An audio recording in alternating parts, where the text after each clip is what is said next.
We feel them every single moment of our lives, right? Our emotions. But what if pretty much everything we think we know about them is, well, wrong? We're about to dive deep into the surprising truth about what our feelings are really for. So let me ask you this, straight up. Do your emotions always tell you the truth? I mean, think about it. When that wave of anger hits you, is it really as justified as it feels in the moment? When that pit of fear opens up in your stomach, is it always a wise warning? We're about to unpack a pretty radical idea about what our feelings are actually trying to tell us. Okay, let's just rip the Band-Aid off and get right to the core thesis here. The big idea we're digging into is that our emotions have this kind of hidden agenda. They didn't evolve for our personal fulfillment or our happiness. Nope. They evolved for something way more primal, making sure our genes get passed on. And once you see them through that lens, trust me, everything starts to look different. All right, so to really get our heads around this, we've got to first look at what emotions are actually designed to do, on a biological level. And as you're about to see, it's often a world away from what we assume they're for. So we all have this common belief, right? That our emotions are these deep, meaningful messages from our soul, these profound personal truths. But the biological reality? It's way less romantic. They aren't mystical whispers from the universe, they're an evolutionary toolkit. They're a survival strategy our bodies use for one thing and one thing only. And because their one and only job is survival, they operate with a very specific and kind of selfish bias. They are wired to push us toward what feels good right now, often completely ignoring our long-term well-being. And they don't see the world in terms of good or bad. They see it in terms of fitness profit and fitness loss. It's like a super basic calculator that's only asking, does this help my genes win or lose? Okay, so if they're just this biological survival strategy, what are they actually saying to us? And this brings us to a really, really powerful distinction. This is the trap we all fall into, like every single day. We experience an emotion, and it feels like a command, an urgent, non-negotiable order that we have to obey. But what if it's really just a signal? An impulse from your body that's worth paying attention to, sure, but not something you have to blindly follow. It's a suggestion, not a subpoena. Let's take anger. Biologically, its goal is super simple. Defend your turf, assert your dominance, protect what you think is yours. But here's the clever part, the little deception our mind plays on us. It doesn't feel like some raw animal instinct, does it? No way. It feels like this noble, righteous crusade for justice. And fear? It's the exact same story. The biological goal is totally useful. Avoid danger, keep yourself in one piece. But our mind dresses it up as this profound wisdom, this sensible caution, when, let's be honest, how often is it just our brain going into full-on catastrophizing mode, spinning worst-case scenarios out of thin air? So here's the big takeaway for this section. Your emotions are just signals. They're like the warning lights on your car's dashboard. Super useful data. The problem starts the second we let that flashing check engine light grab the steering wheel and start driving the car. Right. So if they just signals, why do they get it wrong so often? Well, the answer is all about their design philosophy. See, evolution didn't really care about making our emotions accurate. It cared about making them fast. This is all based on something called fast heuristics. You can just think of it as your brain taking a mental shortcut. Our emotions are designed to make split-second judgments using the absolute minimum amount of information possible. Because for our ancestors, being fast was way more important for survival than being right. And when you think about it from an evolutionary standpoint, it makes perfect sense, right? Picture one of our ancestors. He hears a rustle in the bushes. The guy who stops and goes, let me gather more evidence before I react. Yeah, he's probably about to become lunch. The one who just feels a jolt of pure terror and runs, he survives, even if it was just the wind. Fear didn't need to be right, it just needed to be fast. But this design, this need for speed, has some major consequences in our modern world. First off, our emotions are literally built to overreact. That's a feature, not a bug. They also make whatever's happening right now feel like the most important thing in the entire universe. And maybe most dangerously, they take one tiny event, a critical comment, a weird look, and they blow it up into this huge story about who you are as a person. And that right there leads us to maybe the most important piece of this whole puzzle. How a simple, impersonal blip on your body's radar turns into deep, personal suffering. And spoiler alert, it all happens the second your mind gets involved. And the process is so quick we barely notice it. It all starts with a feeling, right? Just a raw sensation in your body, a tightness in your chest, a flush of heat. It's just energy. But bam! Instantly your mind swoops in, hijacks that feeling, and starts weaving a story around it. And it's that story that fuels our ego and creates all the drama. And you know we all do this a million times a day. It's not just a knot in my stomach anymore. Nope, the story kicks in. He said that because he thinks I'm an idiot. The story is where all the pain really comes from. And then the story starts to grow. It's not just about this one moment. The mind starts pulling up old files from the past, projecting into the future, and suddenly the narrative becomes, it's always like this with me. And this is the final, most dangerous step. The story solidifies. It hardens into what feels like a core identity. It's no longer a feeling passing through. It becomes, this is just who I am. And that is the trap. That's the emotional bondage this is all about. Okay, so that's the problem. It's a pretty convincing trap, right? So how the heck do we get out of it? Well, the good news is there's a really powerful and actually surprisingly simple first step toward breaking free. So, the root cause of all this pain, all this drama, it boils down to one simple mistake, a case of mistaken identity. We believe, deep down, without ever questioning it, that I and my emotion are the exact same thing. We fuse our entire sense of self with a temporary chemical storm passing through our body. And the solution, the way out, is this really simple but totally profound shift in your internal language. We fall for the illusion when we say, I am angry. We've literally merged our identity with the feeling. The truth, the freedom, is in creating a little space, just by noticing, wow, anger's happening in me right now. You're not the weather. You're the sky that the weather is passing through. And look, this might sound like just a silly word game, but it is absolutely not. The second you change your language, you change your perspective. You create this little pocket of space between you, the observer, and the emotion. And in that space, that's where your power comes flooding back. You get back in the driver's seat. And all of this leaves us with one last really big question to chew on. If you're not your anger, if you're not your fear, if you're not even your joy, if you are the one who is aware of all these things as they come and go, then who are you? Really? What is that awareness? And that, my friends, is where the real adventure begins. All right, let's get right into it. We all feel things, right? Anger, joy, fear. They're just part of being human. But what if I told you that the way we think about these emotions is trapping us in a really powerful illusion?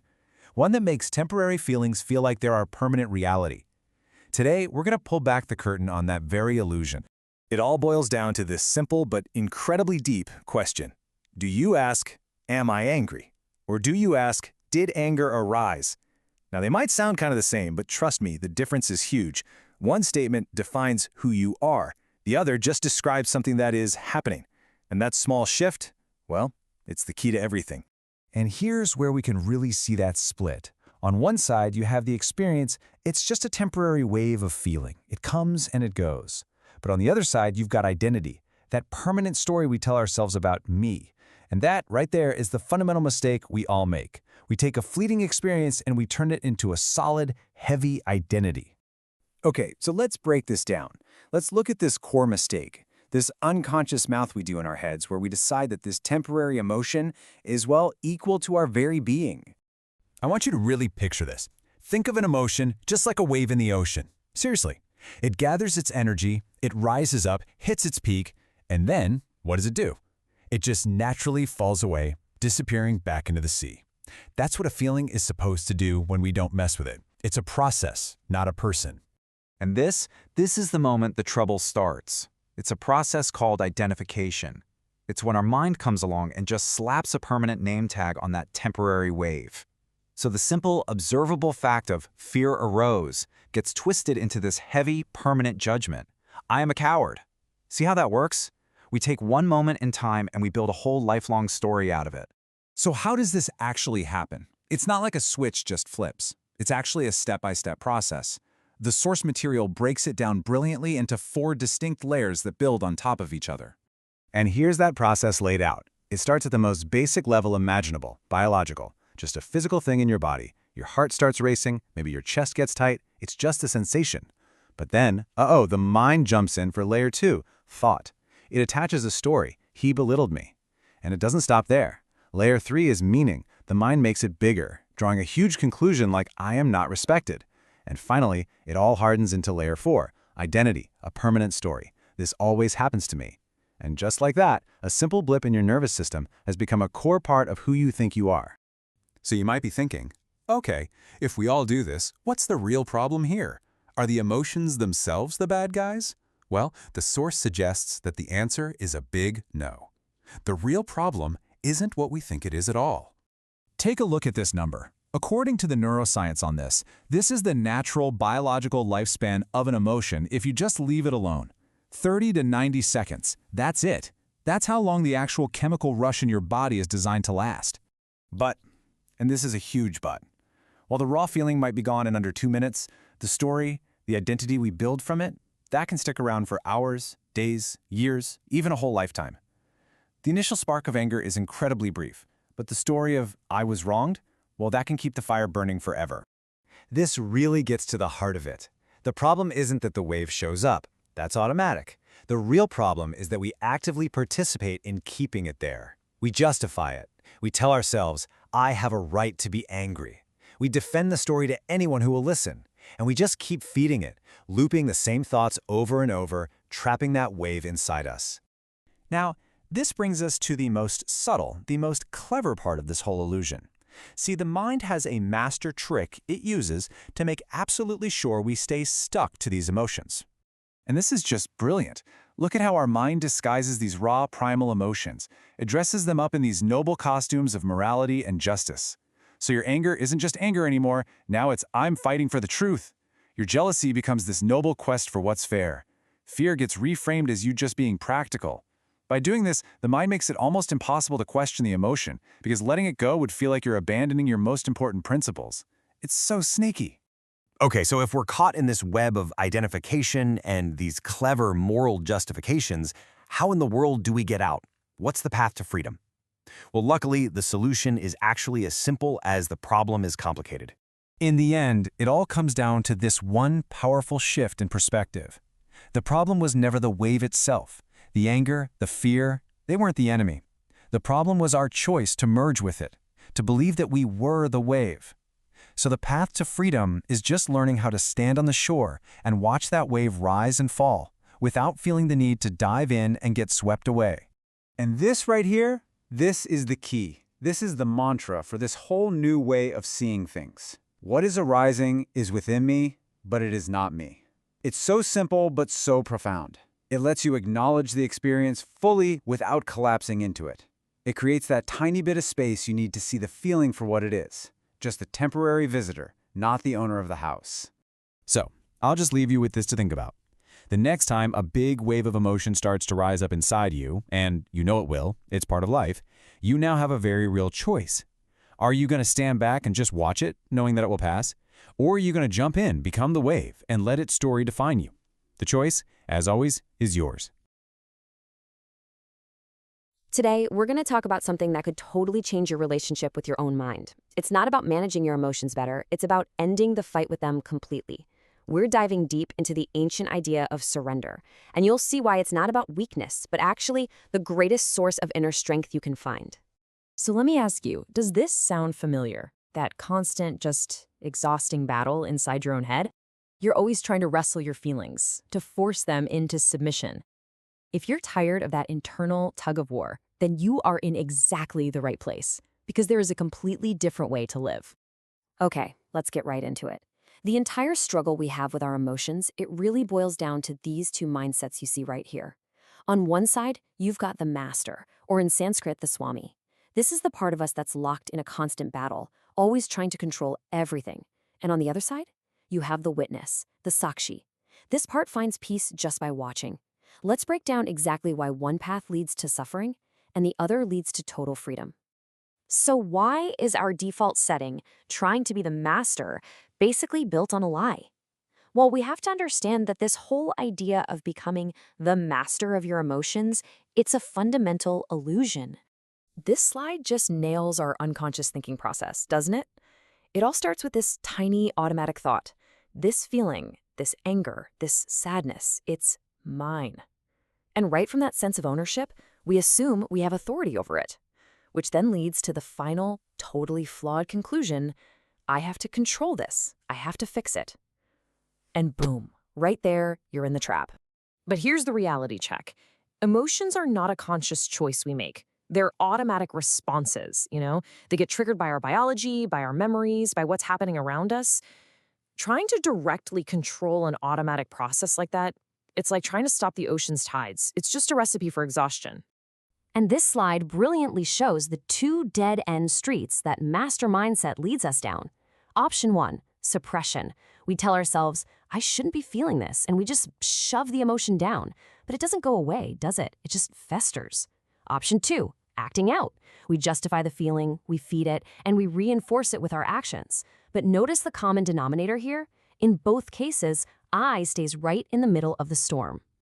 All right, so if being the master is just a trap, what's the alternative? Well, this brings us to a state of real power, the state of the witness. The sakshi, or the witness, is a state of mind that, well, it just observes. Imagine seeing anger or sadness rise up inside you, but not getting tangled up in its story. The witness sees the feeling, it acknowledges it, but, and this is absolutely the most important part, it does not identify with it. It never says, I am angry. And here you can see the huge difference in your internal self-talk. The witness simply says, an emotion of anger is arising in this body-mind, but identification says, I am angry. It seems like a small change in words, but it represents a massive shift in consciousness, from being a detached observer to being completely swallowed by the feeling. And the result of making that shift, it's profound. When you start to take on this witness perspective, emotions lose their stickiness. They don't latch on to you anymore. They come up, you see them, you acknowledge them without judgment, and then, because you haven't fueled them with a dramatic story, they just naturally pass right on through. This state of the witness is really the doorway to a much deeper spiritual practice, one known as samarpan, or surrender. At the very heart of surrender is this radical shift in who you think you are. It's about letting go of the ego's biggest claim, the idea that I am the one in charge, the one doing everything. Instead, you start to see yourself more like a channel, a medium, that life itself is flowing through. So, what surrender really does is it starts to thin out the ego. It dissolves that possessive, self-centered grip we have on our experiences. It's no longer my insult or my fear. The experience is still there, of course, but that little word my starts to fall away, and with it, a ton of suffering. Okay, this is a big one, because we get this wrong all the time.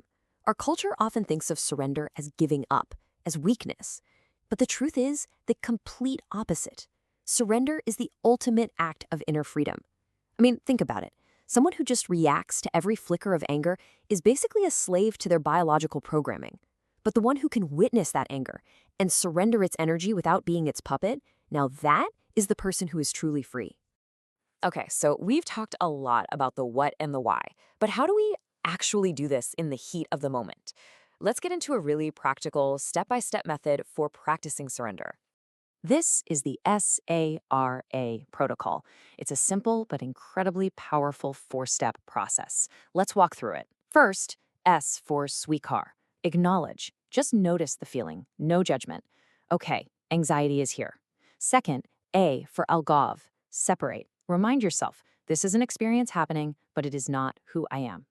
Third, R for Rakdana. Release. You mentally offer it up. Imagine placing it at the feet of something greater than your small self. And fourth, A for Abhyas. Practice. You consciously redirect that emotional energy by slowly repeating a mantra or a divine name. Now, of all those steps, I really want you to pay attention to the second one, separation. This is the whole game changer. The moment you declare, this is not me, you break the spell. You break that trance of identification. You take back your seat as the witness, not the victim of the feeling. And this slide just illustrates the mechanics of it perfectly. An emotion is really just raw energy. The default path, the one we usually take, channels that energy into a mental story, which always leads to a reaction, and usually regret. The surrender path is a conscious choice. You take that exact same energy, but instead of feeding the story, you channel it towards a mantra, towards a state of peace. You are actively choosing where that energy goes. And finally, this is so important, we have to be really clear about what the outcome of this practice is, because it's probably not what you think. Please let this one sink in. The goal is not to become some emotionless zombie. The emotions themselves don't just disappear. What does disappear is their tight, controlling grip on you. The feeling might still show up, but you're no longer in its clutches.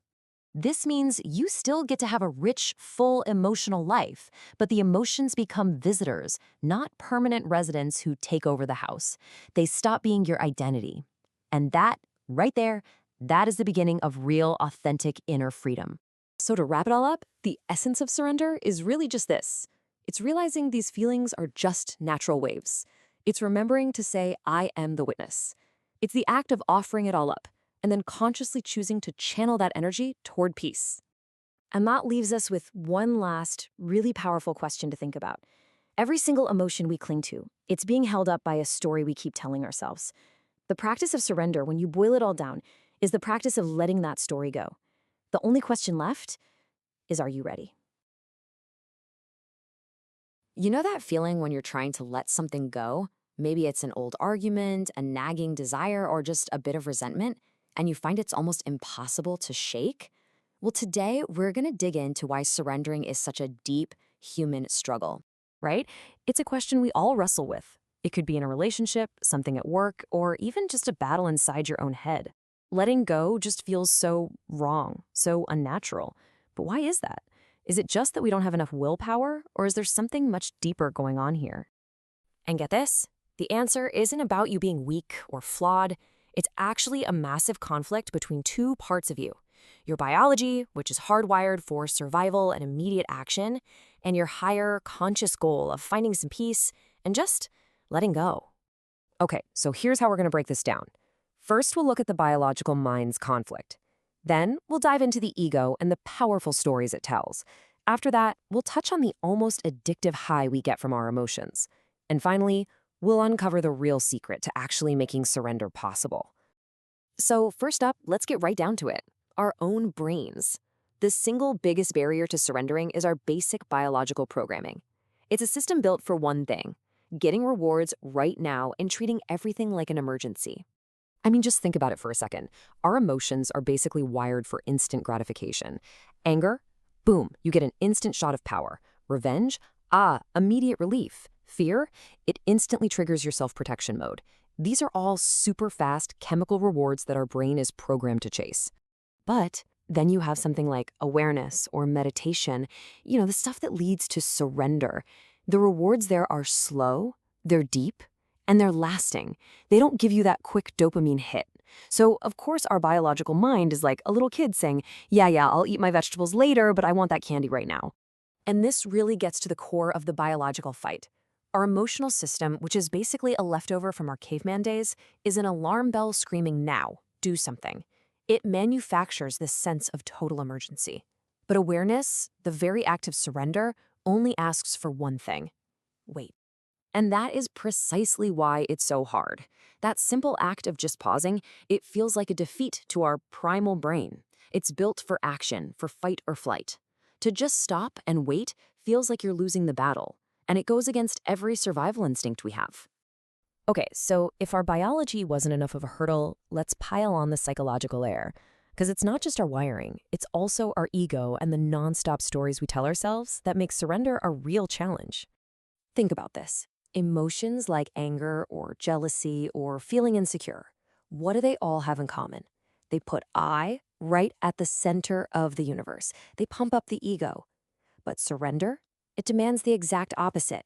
It asks the I to take a step back, to become smaller, to be an observer instead of the main character. Yup, that's the ego's greatest hit right there. It's that little voice that makes everything personal, that turns every little thing that happens into a drama about me and my importance. Surrender is a direct threat to that starring role. And it's not just the ego.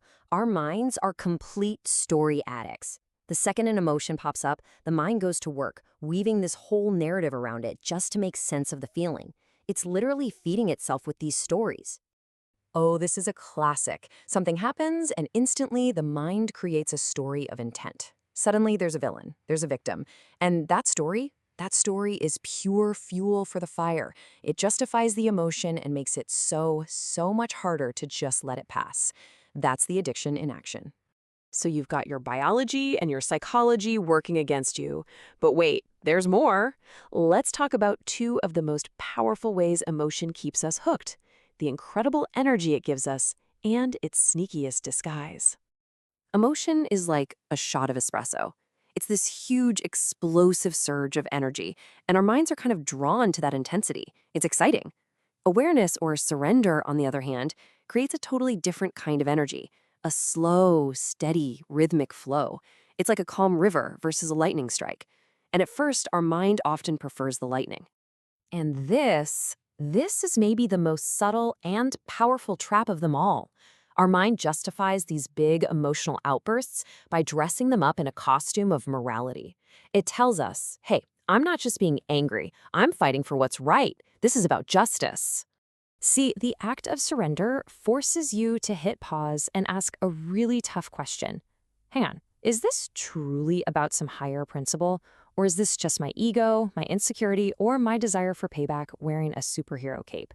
That can be a really hard thing to admit to ourselves. Okay, so wow, we've got our biology, our ego, our addiction to stories, that intoxicating rush of energy. It feels like the deck is totally stacked against us, right? So given all of that, how on earth do we actually do it? What's the secret? And that brings us to the real key, the absolute core of this entire explainer. The solution isn't about fighting harder or trying to suppress who we are. It's all about making one fundamental shift in how we see the problem. This is it. This is the game changer. As long as we believe our job is to get rid of the emotion, we're going to be stuck in a fight we just can't win. The real goal was never to remove the feeling. It's to remove our identification with the feeling. Let me say that again, because it's so important. You let the emotion be there. You let the anger or the fear or the desire just exist. True surrender isn't about crushing the wave. It's about learning to watch it from the shore. You just become the witness. And here's how you actually practice this. It's 3 simple steps. 1, feel it. Don't run from it. Just feel the heat in your chest or the tightness in your stomach. 2, drop the story. Stop saying, I am angry. And 3, just watch it. Shift your inner voice to something like, okay, anger is present right now, or a feeling of fear is visiting. And just like that, the entire dynamic changes. It's not a war against yourself anymore. It's just observation. So the final question we're left with isn't whether you can defeat your emotions, but something way more powerful.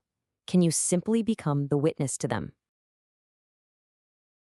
Welcome to The Explainer. You know, we spend so much of our lives trying to manage and fight and control our inner world. But what if the real key to peace wasn't in fighting harder, but in learning how to let go? Today, we're unlocking a powerful idea that shows you how to do just that, but in a very specific, very strategic way. And it all starts with this one profound sentence. Now, this isn't just some poetic line.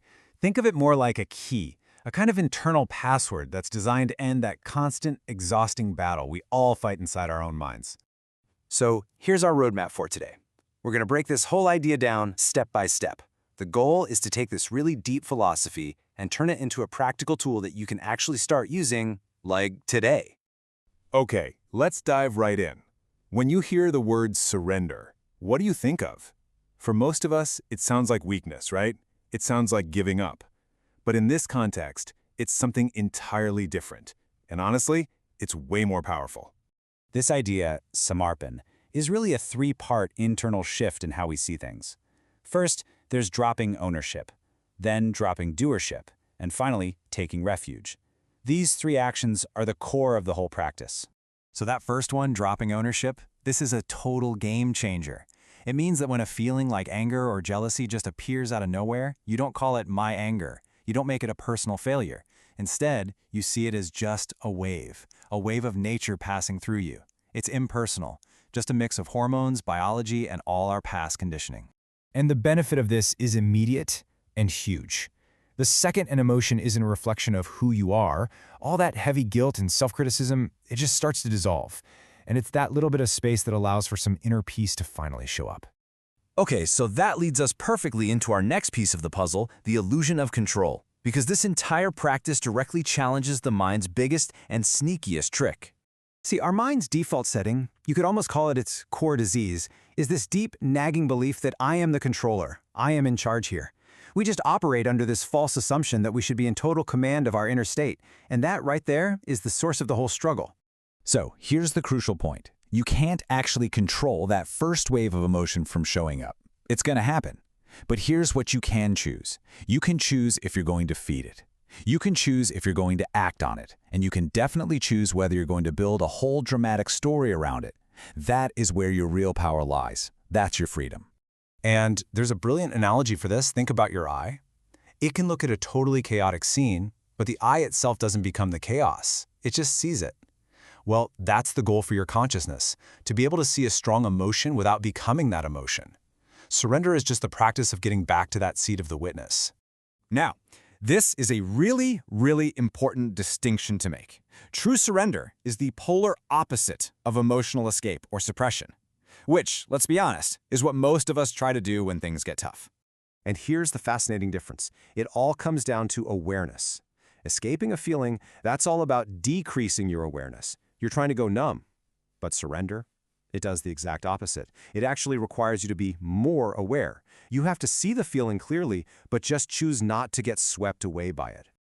Okay, so this all sounds great in theory, right? But the real question is, how do we make this a practical, real thing in our daily lives, especially in those moments when we really get triggered? Well, the key is to think of that surrender sentence we started with as your own personal internal reset button. So anytime a difficult emotion pops up and your mind starts spinning its usual story, you can use this practice to interrupt that pattern and just hit reset, bringing you back to that state of being the witness. So let's get super practical. Here's a powerful trigger-based method. Step 1. The moment a trigger happens, criticism, fear, jealousy, whatever it is, you silently state that surrender sentence just one time. Step 2. You recite a name or a mantra that grounds you, say 21 times. And step 3, only then, after you've created that crucial space, do you decide how you're going to act. All right, and finally, let's touch on the deepest level this practice can take you. This goes way beyond just managing difficult emotions and points to a much more profound transformation. The ultimate stage of this whole path is to surrender the very sense of I that believes it's in charge in the first place. It's about offering up the ego, that part of us that has been posing as the controller all along. That's the final and most complete act of letting go. So all of this leaves us with one provocative question. We spend so much of our lives trying to tighten our grip on everything inside us. But what if our greatest strength was never in control, but in the wisdom to skillfully let it go?